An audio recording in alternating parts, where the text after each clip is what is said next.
Episode 29. மித்ரனின் கண்களில் அப்பா வரவில்லை என்ற ஏக்கம் தெளிவாக இருந்தது. அதை கண்டு கவலையான அனன்யா, சாரி மித்ரன், அப்பா என்னோட தான் ஸ்கூலுக்கு கிளம்பினாங்க. ஆனா கடைசி நேரத்துல அவருக்கு ஒரு முக்கியமான மீட்டிங் இருந்ததாலதான் உடனே ஆபீஸ் போக வேண்டியதா போயிடுச்சு. இல்லனா நிச்சயம் வந்திருப்பாங்க என்று சமாதானப்படுத்த முயன்றாள். இல்ல, அப்பாவுக்கு என் மேல பாசமே இல்ல. நான் அவருக்கு முக்கியமா இருந்தனா நிச்சயம் எனக்காக ஸ்கூல் வந்திருப்பாருல்ல என்று கவலையுடன் சொல்ல, அதை கேட்டதும் அவனை அணைத்துக் கொண்ட அனன்யா, இங்க பாரு மித்து, அடுத்த தடவை நடக்கிற ஸ்கூல் ஃபங்க்ஷனுக்கு நிச்சயம் வருவேன்னு சொல்லியிருக்காரு என்று ஆறுதல் படுத்தும் விதமாக பேசினாள். போங்கம்மா, எப்பவும் ஏதாவது ஒரு சாக்கு சொல்லி என்னை ஏமாத்த பாக்குறீங்க. இன்னைக்கு நடக்க போற சில்ட்ரன்ஸ் டே காம்படிஷன்ல நீங்க, நானு, அப்பா 3 பேரும் சேர்ந்து ஆடுற மாதிரி ஒரு போட்டி நடக்குது. அதுல என்னோட பேர் கொடுத்திருக்கேன். இப்போ அப்பா இல்லாம அதுல எப்படிமா நான் கலந்துக்க முடியும் என்று கவலையுடன் கேட்டான் மித்ரன். குழந்தையின் கேள்விக்கு என்ன பதில் சொல்வது என்று புரியாமல் கவலையான அனன்யா, சரி, நான் அப்பாவை எப்படியாவது வர முடியுமான்னு மெசேஜ் பண்றேன். அப்படி இல்லைன்னா நாம 2 பேரும் சேர்ந்து டான்ஸ் பண்ணி வின் பண்ணலாம். அம்மாவுக்கு நல்லாவே டான்ஸ் ஆட தெரியும். காலேஜ் டேஸ்ல நிறைய காம்படிஷன்ல கலந்துருக்கேன் என்று கூறினாள். இது ஒன்னும் நீங்களும் நானும் கலந்துக்கிற போட்டி இல்ல, ஃபேமிலியோட ஆடுற போட்டி. நானும் எங்க அப்பாவும் ஒன்னா சேர்ந்து ஆட போறோம்னு எவ்வளவு சந்தோஷமா என் ஃப்ரெண்ட்ஸ் கிட்ட சொல்லி இருந்த தெரியுமா? இப்போ அப்பா இல்லாம நீங்களும் நானும் மட்டும் ஆடினா எல்லாரும் என்ன கிண்டல் பண்ணுவாங்க என்று சினுங்களுடன் கூறினான் மித்ரன். அப்பா இல்லாம வளர்ந்தா அம்மா கூட தான் எப்பவும் இருக்கணும்னு உன் பையனுக்கு சொல்லி தரலையா அனன்யா என்ற குரல் தூரத்திலிருந்து கேட்டது. குரல் கேட்ட திசையில் அனன்யா திரும்பி பார்க்க அது வேறு யாரும் இல்லை, பிரகாஷின் சகோதரி தர்ஷ்மிகா தான். அவள் அருகில் அஞ்சலியும் நின்றிருந்தாள். தர்ஷ்மிகாவின் மகனும் இதே பள்ளியில் தான் படித்துக் கொண்டிருக்கிறான். அவனுடைய நடனத்தை பார்க்க இருவரும் வந்திருந்தார்கள். அவளின் பேச்சில் கோபமான அனன்யா, குழந்தைங்க இருக்கும்போது எப்படி பேசணும்னு ஒரு இங்கிதம் கூட தெரியாதா உனக்கு என்று எரிச்சலுடன் கேட்க, எனக்கு இங்கிதம் தெரியாதா? ஒருத்தனை லவ் பண்ணும்போது இன்னொருத்தனை கூட பழகி குழந்தை பெத்துக்கிட்ட நீ எல்லாம் இங்கிதம் பத்தி பேசுற பாரு, அதை கேட்கணும்னு என்னோட தலையெழுத்து என்று சொன்னாள் தர்ஷ்மிகா. இருவரும் வாக்குவாதம் செய்வதை அருகில் நின்று ரசித்த அஞ்சலி, அடடா, என்னம்மா சண்டை போடுறாங்க 2 பேரும், நடுவுல நின்று பாக்குற நமக்கு ரொம்ப என்டர்டெயின்மெண்டா இருக்கே என்று மனதிற்குள் நினைத்து கொண்டாள். அதே நேரம் தஷ்மிகா சொன்னதை கேட்டு கடுப்பான அனன்யா, இங்க பாரு, எங்க இருக்கிறோம்னு தெரிஞ்சு அதுக்கேத்த மாதிரி பேசு. தேவையில்லாம பழைய கதையை பத்தி பேசுன அப்புறம் நான் சும்மா இருக்க மாட்டேன், பாத்துக்கோ என்று எச்சரித்தாள். ஓ, பையன் முன்னாடி பழைய கதையை பேசினா மேடமுக்கு குத்துதோ? உன் பையனுக்கு உன் லட்சணம் நல்லா தெரியட்டுமே, அப்பதான் நீ யாரு என்னன்னு அவனும் புரிஞ்சுப்பான். அப்பதான் அப்பா இல்லாம ஏன் இவ்வளவு கஷ்டப்படுறான்னு அவனுக்கும் தெரியும் என்று தர்ஷ்மிகா சொல்ல, அதை கேட்டு கோபமான மித்ரன், ஹலோ ஆண்டி, எனக்கு எங்க அப்பா யாருன்னு நல்லாவே தெரியும். இன்னைக்கு அவரும் ஸ்கூலுக்கு வரேன்னு தான் சொன்னாரு. ஆனா ஆபீஸ்ல ஏதோ முக்கியமான வேலை இருந்ததாலதான் வர முடியல. இனிமே எங்க அம்மாவை பத்தி தப்பா பேசினா நான் சும்மா இருக்க மாட்டேன், பாத்துக்கோங்க என்று சொன்னான். அதை கேட்டு ஏளன சிரிப்புடன் அனன்யாவை பார்த்த தர்ஷ்மிகா, ஊரு உலகத்தை ஏமாத்தினது போதாதுன்னு பெத்த பையன்கிட்டையும் உண்மைய சொல்லாம தான் வளர்த்துட்டு வரியா? அட தம்பி, நீ நினைக்கிற மாதிரி உனக்கு அப்பான்னு யாரும் கிடையாது. சொல்ல போனா உங்க அப்பா யாருன்னு உங்க அம்மாவுக்கே தெரியுமான்னு தெரியல. அவளோட பேச்சை நம்பி ஏமாறாத என்று கேலி செய்தாள். தர்ஷ்மிகா வேண்டுமென்றே இதை சத்தமாக சொல்ல, அதை பார்த்த அஞ்சலி உள்ளுக்குள் மகிழ்ச்சி அடைந்தாலும், தர்ஷ்மி, ஏன் அக்காவை இப்படி எல்லாம் பேசுற? அவ ஏதோ புத்தி கேட்டு அப்போ தப்பு பண்ணிட்டா, அதுக்காக அவளோட பையன் முன்னாடியே தப்பா பேசுறது சரியில்லை என்று அனன்யாவிற்கு சப்போர்ட் செய்வதை போல பேசினாள். அதை கேட்டு கோபமான தர்ஷ்மிகா, நான் அப்படிதான் பேசுவேன். அவளால எங்க அண்ணன் பட்ட கஷ்டம் எனக்கு தான் தெரியும். செஞ்ச தப்புக்கு தான் இன்னமும் அவமானப்படுறா.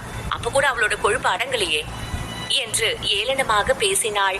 அவர்கள் இருவரும் பேசுவது அனன்யாவிற்கு கோபத்தை ஏற்படுத்த, ஏ அஞ்சலி, நீ நடிச்ச வரைக்கும் போதும், மரியாதையை அவளை இங்கிருந்து கூட்டிட்டு போயிடு. ஸ்கூல்ல இருக்கோன்னு பாக்குறேன், இல்லனா நடக்கிறதே வேற என்று அதட்டலுடன் கூறினாள். அனன்யா இன்றும் தன்னிடம் கம்பீரமாக பேசுவதை பொறுத்து கொள்ள முடியாத தர்ஷ்மிகா, இவ்ளோ பேச்சு பேசுறல்ல, எங்க உன் பையனோட அப்பா யாருன்னு சொல்லு பாப்போம். உன்னால வெளியே சொல்ல முடியாதுல்ல? இந்த நிலைமையில இருக்கும் போதே இவ்ளோ திமிரா பேசுறியே, ஊர் உலகத்துல கௌரவமா இருக்கிற நாங்கெல்லாம் எங்க போறது? என்று அனைவரும் கேட்கும் விதமாக பேசினாள்.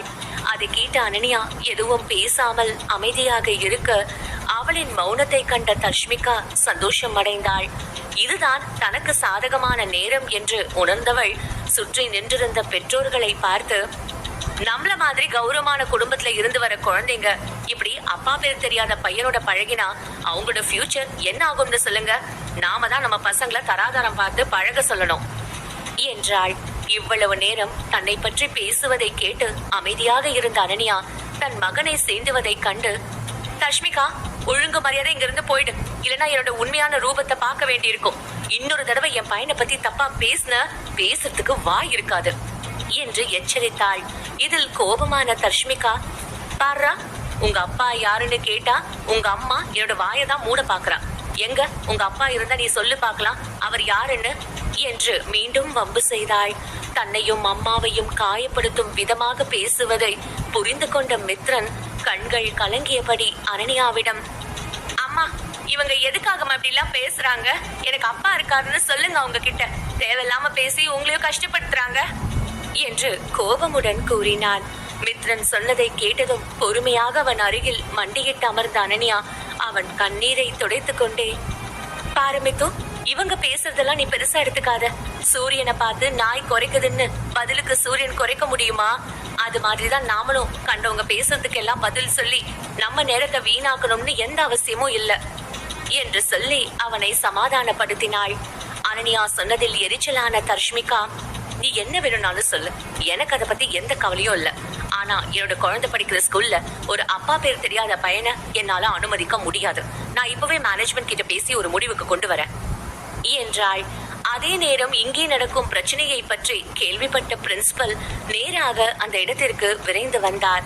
அவர் வந்ததும் மிகவும் உணர்ச்சி வசப்பட்ட தர்ஷ்மிகா, சாரி சார், ஒரு சின்ன பிரச்சனை. எங்களை மாதிரி கௌரவமான குடும்பத்து பசங்க படிக்கிற ஸ்கூல்ல இவள மாதிரி மோசமான பொண்ணோட குழந்தை படிக்கிறத நாங்க விரும்பல. இது இப்படியே போனா அவங்களோட ஃபியூச்சர் ஸ்பாயில் ஆயிடும். சோ நீங்க உடனே ஏதாவது ஆக்ஷன் எடுத்தாகணும் என்றாள். விவரத்தை கேட்ட பிரின்சிபல், மேடம், உங்களோட தனிப்பட்ட விரோதத்தை மனசுல வச்சுக்கிட்டு வாதம் பண்றது கொஞ்சம் கூட சரியில்லைன்னு நினைக்கிறேன். அது மட்டும் இல்லாம இன்னைக்கு சில்ட்ரன்ஸ் டே, குழந்தைங்க எல்லாரும் சந்தோஷமா செலிப்ரேஷன் பண்ணணும்னு ஆசைப்படுறோம். அதுல பேரண்ட்ஸா எந்த பிரச்சனையும் வராம பாத்துப்பீங்கன்னு நம்புறேன் என்று தன்மையாக எடுத்து பேசினார்.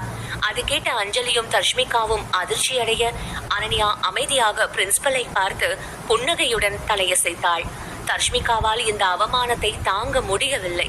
அவள் கோபத்துடன் பிரின்சிபலை பார்த்து, சார், நீங்க ரொம்ப தப்பு பண்றீங்க, இது நிச்சயம் அனுபவிப்பீங்க என்று சொல்ல ஏற்கனவே தேவையில்லாத பிரச்சனையை இழுத்துவிட்ட தர்ஷ்மிகாவின் மீது கோபத்தில் இருந்த பிரின்சிபல், இங்க பாருங்க மேடம், நான் சொல்ல வேண்டியதை சொல்லிட்டேன்.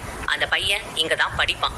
உங்களுக்கு விருப்பம் இல்லைன்னா நீங்க தாராளமா வேற ஸ்கூல் போகலாம். நான் இமீடியட்டா டிசி கொடுக்க சொல்றேன் என்று சொல்லிவிட்டு அவளின் பதிலை கூட எதிர்பார்க்காமல் அங்கிருந்து சென்றார்.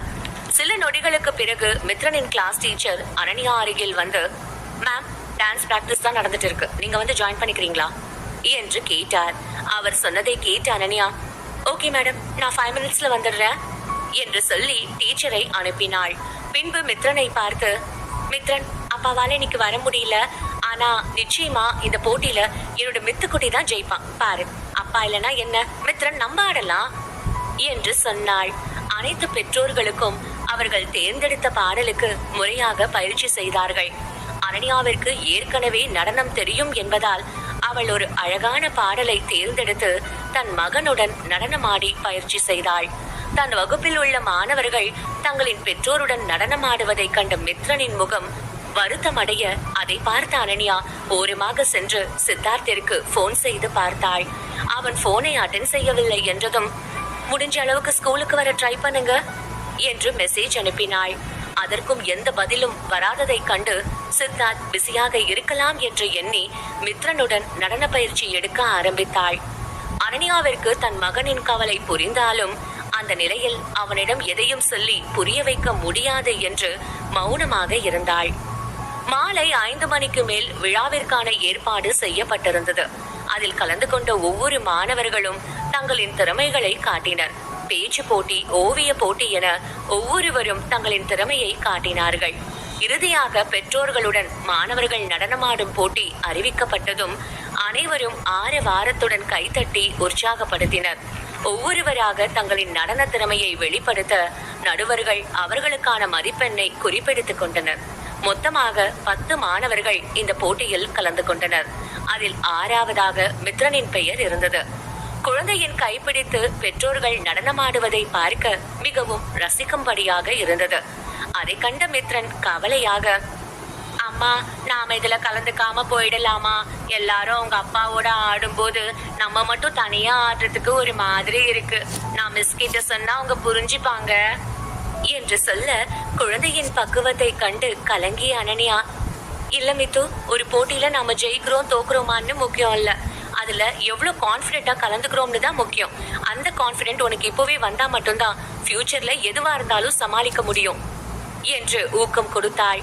தன் அம்மா கொடுத்த ஊக்கத்தில் உற்சாகமான மித்ரன் மிகுந்த நம்பிக்கையுடன் ஸ்டேஜ் ஏறி கண்களை மூடியபடி தன் கையை நீட்டினான். அவனது கையை அனன்யா இறுக்கமாக பிடித்துக் கொள்ள இடது கையை யாரோ பிடிப்பது போல உணர்வு தோன்றியது. அது தன்னுடைய பிரம்மையாக இருக்கும் என்று நினைத்து கண்களை திறந்து பார்த்த மித்ரன் தன் கையை பிடித்திருப்பது சித்தார்த் என்பதை உணர்ந்ததும், அப்பா வந்துட்டீங்களா என்று சித்தார்த் முகமெல்லாம் முத்தமிட்டான். இந்த உணர்வு சித்தார்த்திற்கு புதிதாக இருந்தது.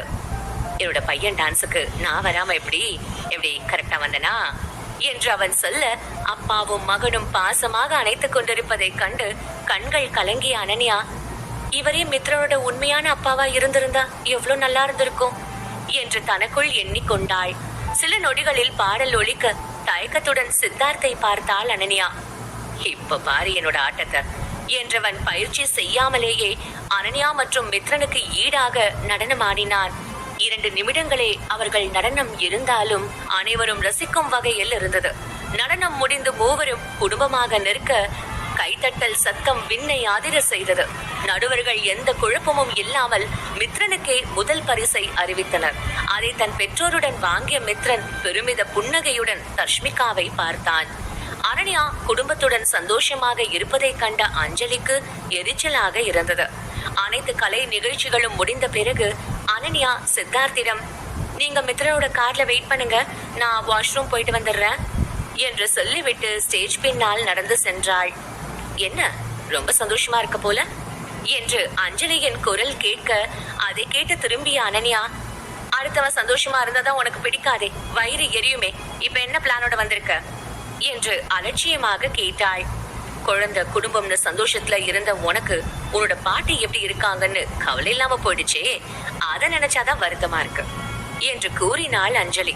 பாட்டியை பற்றி பேசியதும் கவலையான அனன்யா, பாட்டியா, பாட்டிக்கு என்னாச்சு, அவங்க நல்லா தானே இருக்காங்க என்று பதட்டத்துடன் கேட்டாள் அனன்யா.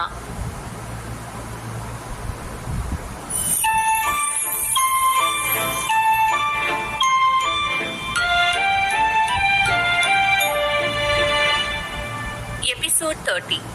அஞ்சலி பாட்டியை பற்றி பேசியதும் குழப்பமான அனன்யா, பாட்டிக்கு என்னாச்சு அஞ்சலி, பாட்டியை என்ன பண்ண என்று கவலை நிறைந்த குரலில் கேட்டாள். ஹே அனன்யா, கூல், தர்ஷிமிகா கிட்ட அந்த பேச்சு பேசின, இப்ப பாட்டின்னு சொன்னதும் அப்படியே உன்னோட முகம் மாறிடுச்சு. நான் அவங்களுக்கும் தானே பேத்தி, அவங்கள நான் என்ன பண்ணிட போறேன், உனக்குதான் அவங்க மேல கொஞ்சம் கூட அக்கறையே இல்லாம தனியா விட்டுட்டு போயிட்ட, என்னால உன்ன மாதிரி இருக்க முடியுமா சொல்லு, அதான் வீட்டுக்கு கூட்டிட்டு போயிட்டேன் என்று வார்த்தையை அஞ்சலி அழுத்தமாக கூறினாள். அஞ்சலி இதை சாதாரணமாக கூறினாலும் அவள் குரலில் இருந்த வன்மத்தை அனன்யாவால் உணர முடிந்தது. அதில் கோபமானவள், இங்க பாரு அஞ்சலி, பாட்டிக்கு மட்டும் ஏதாவது ஆச்சுன்னா நான் உன்னை சும்மா விட மாட்டேன், பாத்துக்கோ என்று மிரட்ட, அட என்னக்கா, எப்பவும் பிபி பேஷண்ட் மாதிரி எகிரிக்கிட்டே இருக்க, நான் அவங்கள ஒன்னும் பண்ணல, பாட்டி ரொம்பவே நல்லா இருக்காங்க, நான் என்னதான் பாத்துக்கிட்டாலும் அவங்க உன்ன நினைச்சுதான் ஏங்கிக்கிட்டே இருக்காங்க. பர்த்டே அன்னைக்காவது உன்னை பார்க்க முடியுமான்னு என்கிட்ட கேட்டாங்க.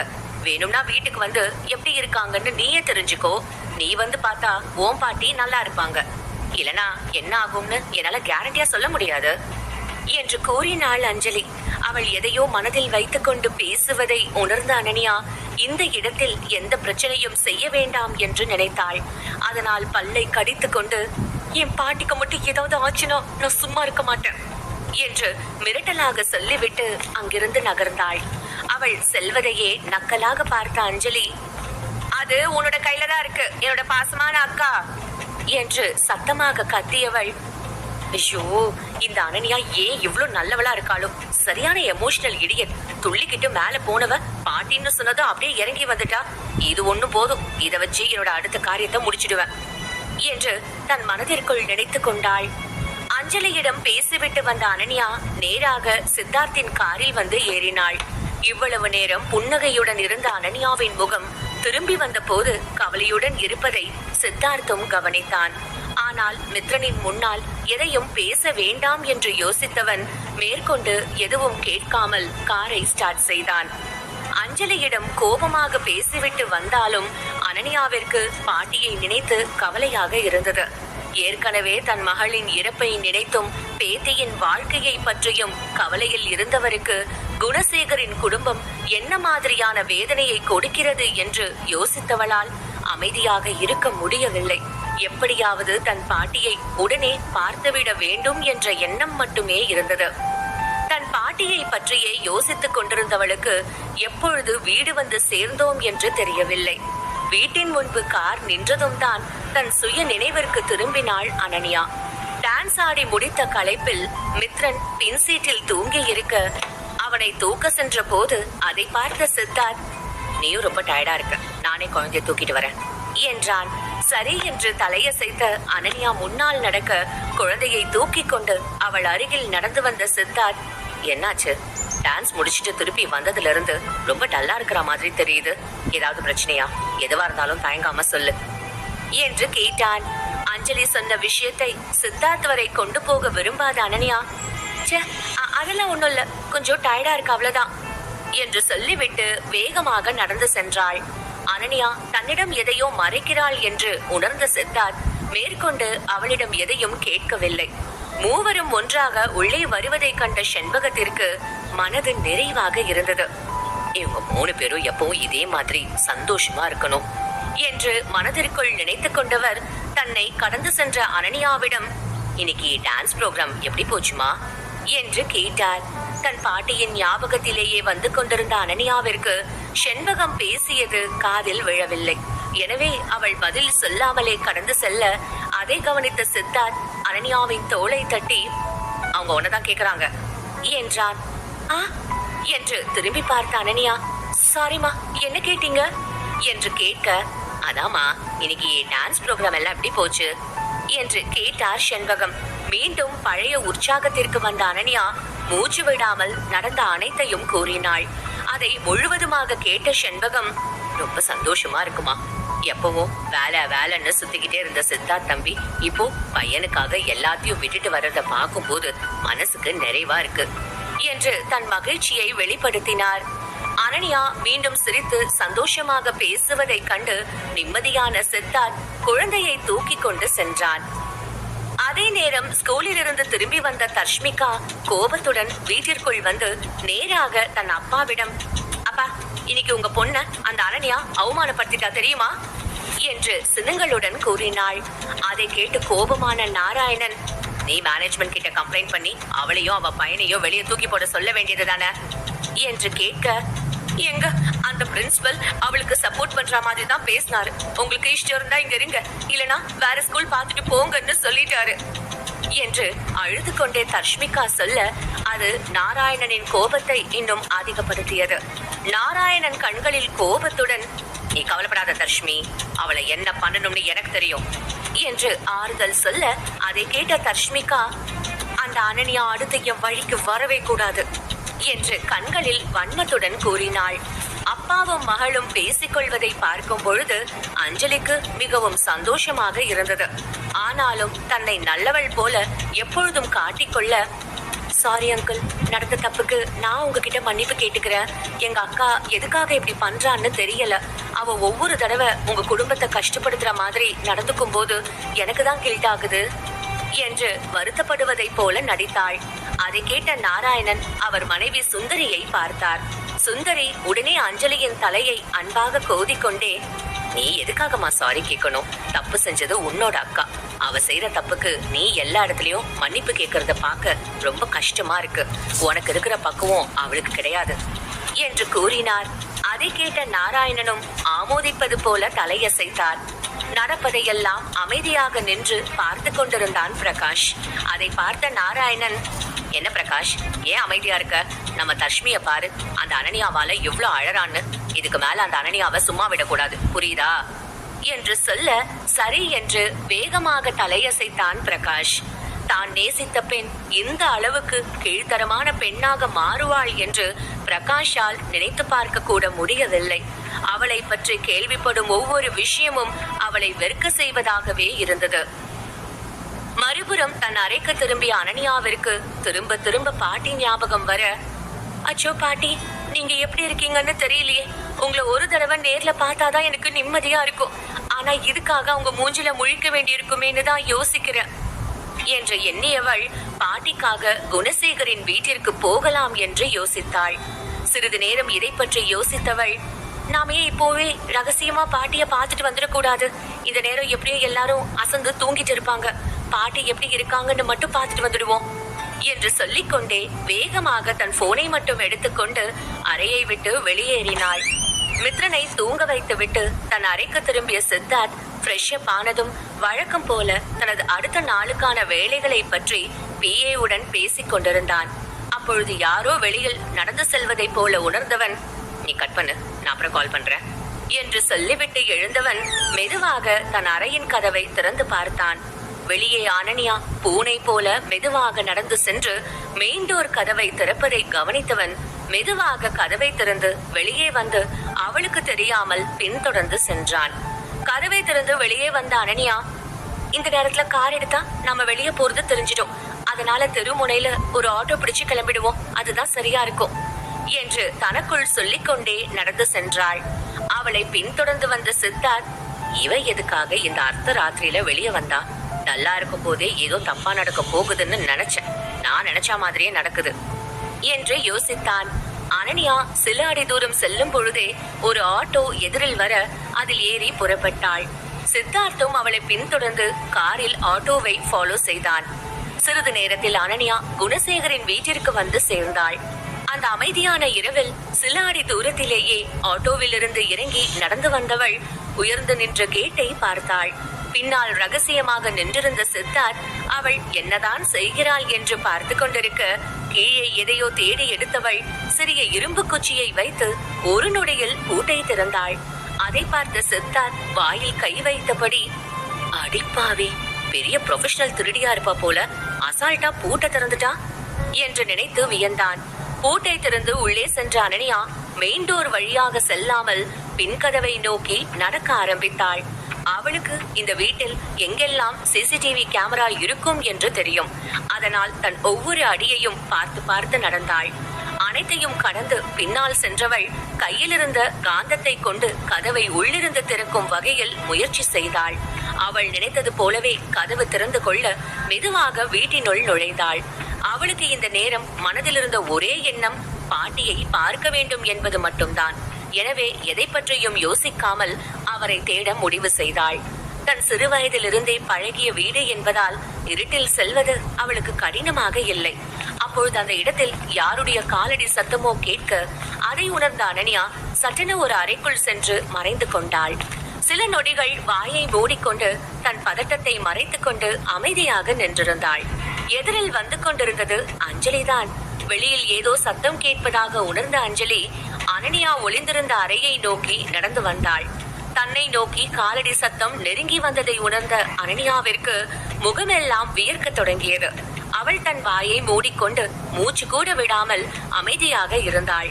அஞ்சலின் அறையை திறக்க கை நீட்டிய போது, ஏ அஞ்சலி, இந்த நேரத்துல இங்க என்ன பண்ற என்று அஞ்சலியின் அம்மா மீனா சொல்ல, தன் அம்மாவின் குரல் கேட்டு திரும்பிய அஞ்சலி சோகமான முக பாவனையுடன், அட போங்கம்மா, நீங்க வேற, எனக்கு அந்த கிழவிய நினைச்சா தூக்கமே வரமாட்டுது. எப்பவும் ஏதாவது கடுப்பேத்துற மாதிரியே பண்ணுது, அதான் வெளியே வந்த என்றாள். அஞ்சலி சொன்னதை கேட்டு புன்னகைத்த மீனா, நான் தான் தண்ணி குடிக்கலாமேன்னு கதவை திறந்தேன். ஆமா, கிழவி இப்போ நல்லா தானே இருக்கு என்று ஏளனமாக கேட்டார். அதுக்கு என்ன, நல்லா குத்துக்கல்லு மாதிரி நல்லாதான் இருக்கு. அந்த கிழவியால சில காரியம் ஆக வேண்டியிருக்கு, அதுக்காக தான் அதை விட்டு வச்சிருக்கேன். ஒரு வாரம் கழிச்சு இருக்கு அதுக்கு கச்சேரி என்று சலித்து கொண்டே கூறினாள் அஞ்சலி. இருவரும் மாறி மாறி தன் பாட்டியை கிழவி என்று சொல்லும் பொழுது அனன்யாவிற்கு கோபமாக வந்தது. ஆனால் இந்த நிலைமையில் என்ன செய்தாலும் மாட்டிக்கொள்வோம் என்று நினைத்தவள் தன் கோபத்தை அடக்கிக் கொண்டு பொறுமையாக நின்றிருந்தாள். அம்மாவுக்கும் பொண்ணுக்கும் மரியாதைனா என்னன்னே தெரியாது. எனக்கு வர கோபத்துக்கு ஆத்தாளுக்கும் மகளுக்கும் 2 அறை விட்டா நல்லா இருக்கும்னு தோணுது. பாட்டிக்கு மட்டும் ஏதாவது ஆகட்டும், அப்புறம் இதுகளுக்கு வச்சிருக்கேன் கச்சேரி என்று எண்ணியவள் இருவரும் அங்கிருந்து செல்லும் வரை அமைதியாக இருந்தாள். சிறிது நேரத்திற்கு பிறகு வெளியில் நிசப்தமாக இருக்க மெல்ல கதவை திறந்து பாட்டி இருக்கும் அறைக்குள் சென்றாள். படுக்கையில் பாட்டி அசந்து தூங்கிக் கொண்டிருக்க அந்த மங்கலான வெளிச்சத்தில் சிறிது நேரம் பாட்டியின் அருகில் நின்றிருந்த அனன்யா கலங்கிய கண்களுடன் எதுவும் பேசாமல் அங்கிருந்து வெளியேறினாள். வெளியே வந்த அனன்யா மெதுவாக படிக்கட்டில் இறங்க ஆரம்பித்தாள். ஆனால் அங்கே தண்ணீர் இருந்ததை கவனிக்காதவள் அதில் கால் வைக்க வழுக்கி தடுமாறி படிக்கட்டில் உருண்டு விழுந்தாள். சத்தம் கேட்டு வீட்டில் அனைத்து விளக்குகளும் போடப்பட்டது. அதை பார்த்து பதட்டமான அனன்யா தன் கை கால்களில் ஏற்பட்ட காயத்தை பொருட்படுத்தாமல் மெதுவாக நடந்து சென்று படிக்கட்டின் பின்னால் மறைந்து கொண்டாள்.